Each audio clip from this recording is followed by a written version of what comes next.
வளமுடன் 10ஆம் வகுப்பு சமூக அறிவியல் பாடத்தில் புவியியல் பகுதியில் மிக மிக முக்கியமான சரியான விடையை நம்ம பார்க்க இருக்கிறோம். செலக்டட் கொஷின்ஸ் இதெல்லாம் அடிக்கடி அரசு பொதுத் தேர்வில் ரிப்பீட்டடான சரியான விடையை தான் நம்ம பார்க்க இருக்கிறோம். ஸோ கொஷின் வித் ஆன்சர் நான் சொல்கிறேன், முடிந்த அளவுக்கு நீங்கள் ஆன்சர் சொல்லி பழகுங்க. நான் ஆப்ஷன் கொடுக்குறேன், சரிங்களா? ஃபஸ்ட்டு கேள்வி, இந்தியாவின் வடக்கு தெற்கு பரவல் எத்தனை kilometre? Option 2500 kilometre, 2933 kilometre, 3214 kilometre, 2814 kilometre. இதற்கான பதில் 3214 கிலோமீட்டர். பீகாரின் துயரம் என்று அழைக்கப்படும் ஆறு. ஆப்ஷன் நர்மதா, கோதாவரி, கோசி, தாமோதர். இதற்கான பதில் கோசி. அடுத்து, தென்னிந்தியாவின் மிக உயரமான சிகரம் எது? ஆப்ஷன் ஊட்டி, ஆனைமுடி, கொடைக்கானல், ஜிண்டஹடா. இதற்கான பதில் ஆனைமுடி. பழைய வண்டல் படிவுகளால் உருவான சமவெளி எது? ஆப்ஷன் பாபர், தராய், பாங்கர், காதர். இதற்கான பதில் பாபர். ஸோ நம்ம 4வது கேள்வி பார்த்துருக்கோம். 5வது கேள்வி, மேற்கத்திய இடையூறுகளால் மழைப்பொழிவை பெறும் பகுதி பஞ்சாப். இதற்கான பதில் பஞ்சாப். ஆப்ஷன் பார்த்திங்கன்னா தமிழ்நாடு, கேரளா, பஞ்சாப், மத்திய பிரதேசம். பதில் பஞ்சாப், சரிங்களா? ஒரே அளவு மழை பெறும் இடங்களை இணைக்கும் கோடு டேஸ் ஆகும். ஆப்ஷன் சம வெப்பக்கோடுகள், சம மழைக்கோடுகள், சம அழுத்த கோடுகள், அச்சக்கோடுகள். இதற்கான பதில் சம மலைக்கோடுகள். அடுத்து, பருவக்காற்று காடுகள் இவ்வாறு அழைக்கப்படுகின்றன. பருவக்காற்று காடுகள் எவ்வாறு அழைக்கப்படுகின்றன? கேள்வி. ஆப்ஷன் அயனமண்டல பசுமை மர காடுகள், இலையுதிர் காடுகள், மாங்க்ரோவ் காடுகள், மலைக்காடுகள். இதற்கான பதில் இலையுதிர் காடுகள். சேஷாசலம் உயிர்கோள பெட்டகம் அமைந்துள்ள மாநிலம் எது? தமிழ்நாடு, ஆந்திர பிரதேசம், மத்திய பிரதேசம், கர்நாடகா. இதற்கான சரியான பதில் ஆந்திர பிரதேசம். ஸோ அடுத்து 9வது கேள்வி 10வது கேள்வி 9வது கேள்வி பார்க்குறோம். இந்தியாவின் காலநிலை டேஸாக பெயரிடப்பட்டுள்ளது. இந்தியாவின் காலநிலை டேஸாக பெயரிடப்பட்டுள்ளது. அயனமண்டல ஈர காலநிலை, நிலநடுக்கோட்டு காலநிலை, அயனமண்டல பருவக்காற்று காலநிலை, மித அயனமண்டல காலநிலை. இதற்கான பதில் அயனமண்டல பருவக்காற்று காலநிலை. ஸோ மாணவர்களை, இதுவரைக்கும் நம்ம 9 கேள்வி பார்த்துருக்கோம். ஸோ 10வது கேள்வி, ஆறுகளின் மூலம் உருவாகும் மண் செம்மண், கரிசல் மண், பாலைமண், வண்டல் மண்.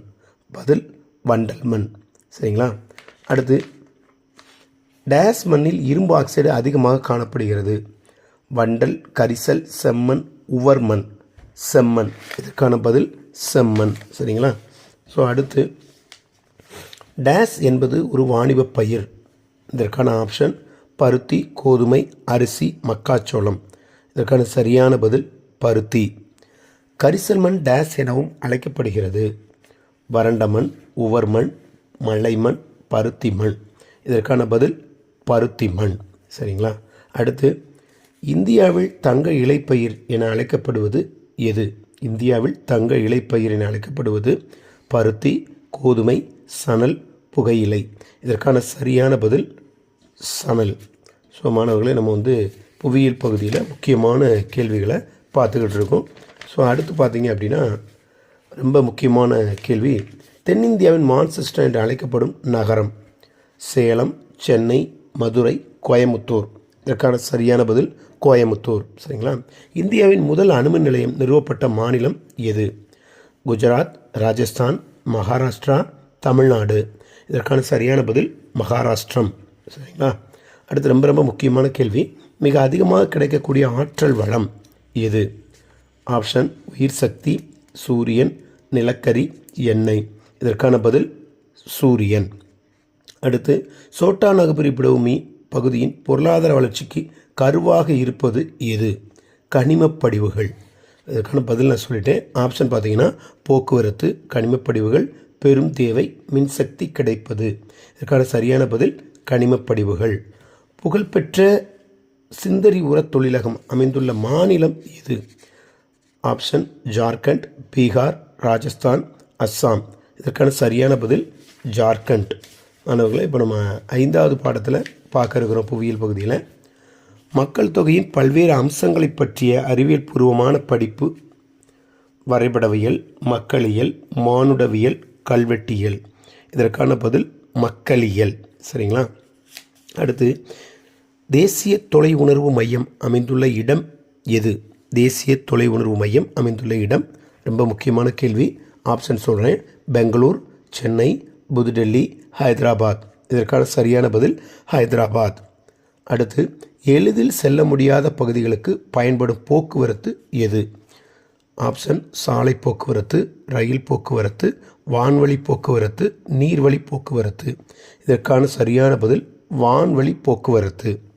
அடுத்து, இந்தியாவின் முக்கிய இறக்குமதி பொருள் எது?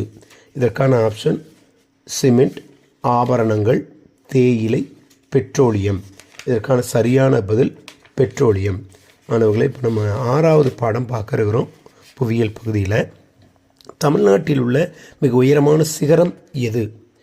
பதில், அதாவது ஆப்ஷன் சொல்கிறேன்: ஆனைமுடி, தொட்டபெட்டா, மகேந்திரகிரி, சேர்வராயன். பதில், சரியான பதில் தொட்டபெட்டா. கீழ்கண்டவற்றில் அரபிக்கடலில் கலக்கும் ஆறு எது? ஆப்ஷன் சொல்கிறேன்: பெரியார், காவிரி, சிற்றார், பவானி. இதற்கான சரியான பதில் பெரியார். பின்னடையும் பருவக்காற்று டேஸிலிருந்து ஈரப்பதத்தை எடுத்துக்கொள்கிறது. ஆப்ஷன்: அரபிக்கடல், வங்கக்கடல், இந்திய பெருங்கடல், தைமூர் கடல். இதற்கான சரியான பதில் வங்கக்கடல். நம்ம இப்போ 7வது கேள்வி பார்க்க இருக்கிறோம். 7வது பாடம். ஸோ, தென்னிந்தியாவின் நெற்களஞ்சியம் என்று அழைக்கப்படும் டெல்டா எது? Option: Kaveri delta, Mahanadi delta, Godavari delta, Krishna delta. பதில் காவேரி டெல்டா. தமிழ்நாட்டு மக்களின் 2வது முக்கிய உணவுப் பயிர் பருப்பு வகைகள், சிறுதானியங்கள், எண்ணெய் வித்துக்கள், நெல். இதற்கான சரியான பதில் சிறுதானியங்கள். தமிழ்நாட்டின் மிகப்பெரிய நீர்மின் சக்தி திட்டம் எது? ஆப்ஷன்: மேட்டூர், பாபநாசம், சாத்தனூர், துங்கபத்ரா. இதற்கான சரியான பதில் மேட்டூர். அடுத்து, கடைசியாக பார்க்குறோம் 30வது கேள்வி. தமிழ்நாட்டில் உள்ள பெரிய மற்றும் சிறிய துறைமுகங்களின் எண்ணிக்கை. ஆப்ஷன்: 3 மற்றும் 15, 4 மற்றும் 16, 3 மற்றும் 16, 4 மற்றும் 15. இதற்கான சரியான பதில் 3 மற்றும் 15. ஸோ மாணவர்கள், மிக முக்கிய ஒரு மதிப்பெண் வினாக்கள் சரியான விடை பகுதியை நம்ம 10ஆம் வகுப்பு சமூக அறிவியல் பாடத்தில் புவியியல் பகுதியில் பார்த்துருக்கோம்.